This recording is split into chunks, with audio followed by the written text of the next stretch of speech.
teknik untuk mempersatukan masyarakat itu diantaranya cari musuh bersama kan. Dalam hal ini cari garapan bersama kan gitu. Seperti tadi Cina, Vietnam kan itu banyak ke Afrika sekarang yang sebetulnya oleh orang Barat sudah mulai ditinggalkan kan. Afrika itu kan karena memang mungkin tidak ada harta bendanya kan sebetulnya kan. Nah, orang Barat sekarang banyak ke kutub kan bahkan kan kutub utara, kutub selatan gitu untuk mencari yang aneh-aneh kan harta benda yang mungkin ya scarce ya jarang ada yang nanti manusia mungkin bisa bergantung kepadanya kan gitu ya boro-boro gitu untuk mencari ini kan yang ada saja kita mah bisa hilang kan kayak si padan ligitan gitu hanya karena mungkin kemiskinan kita ya kan dalam bidang yang nggak bisa bayar lawyer internasional juga. Jadi boro-boro itu yang ada pun bisa dijualin kan gitu. Intinya di kita itu tidak ada satu hati kan antara ini dan karena kenapa ini tidak pada percaya antara kita kan sehingga ada tadi saya bilang ada semacam guru negara gitu di negara itu ada guru yang ya haluannya kalau dulu tuh GBHN mau kemana arahnya. Karena ya masyarakat sendiri kan menilai ya para pemimpin ini tidak bukan hanya tidak becus gitu ya, tapi tidak berpihak pada rakyat gitu. Jadi rakyat mau percaya bagaimana kan gitu. Nah, atau secara engineeringnya karena dia bersifat demokrasi yang cepat berganti pemimpin dan berganti partai yang berkuasa, ini tidak sempat membuat suatu platform ya politik dan pembangunan yang bagus di pihak negara yang bisa bahkan dilakukan oleh siapa saja pemimpinnya kan. Kalau di Amerika kan mau presiden mau dari Partai Republik atau Demokrat, platformnya seperti itu kan. Bahwa di dunia harus menjadi empire kan. Bahwa harus ada CIA di mana-mana dan sebagainya itu sama gitu. Kalau kita kan enggak kan.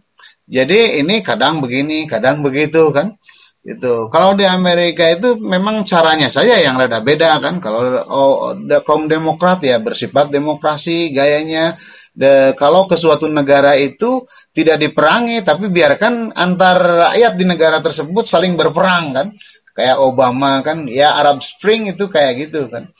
Nah kalau Republik misalkan langsung aja perang gitu kan, gayanya serang aja kan dan kuasai gitu. Tapi intinya mereka ada ide bahwa mereka itu harus mencari ya fortune ya keberuntungan dari dunia ini kan. Kalau tidak ada di Amerika ya keluar kan dan sebagainya. Sehingga ada keseragaman teknik dan taktik gitu kan. Jadi kalau ada cita-citanya sama, ya mereka akan sama juga ke bawahnya ya. Tekniknya, taktiknya sehingga seperti tadi dapat berhasil mencaplok dan sebagainya kan gitu.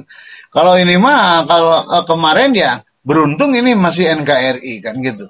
Kalau gara-gara kemarin Rusia itu dan Yugoslavia ya Uni Soviet dan Yugoslavia bubar, Indonesia bisa bubar, sebetulnya bisa juga kemarin itu. Ini masih beruntung juga, ya kan? Karena ya NKRI diantara satu hati ini. Tinggal NKRI yang bersifat nasionalis ini, perasaan nasionalisme yang sebetulnya abstrak ya. Mereka itu tidak merasakan manfaat dari nasionalisme sebetulnya ya, rakyat Indonesia ini kan. Gitu. Bahkan kalau saya lihat di Malaysia itu mereka lebih berbangga sebagai orang Malaysia kan ketika dikasih KTP Malaysia kan. Karena apa ya? Karena mensejahterakannya gitu. Jadi kalau sebagai rakyat Malaysia itu mereka bangga karena ya sejahtera kan. Kita kelasnya lain kan gitu. Termasuk universitasnya juga kan kalau di Malaysia itu bisa mendunia gitu kan.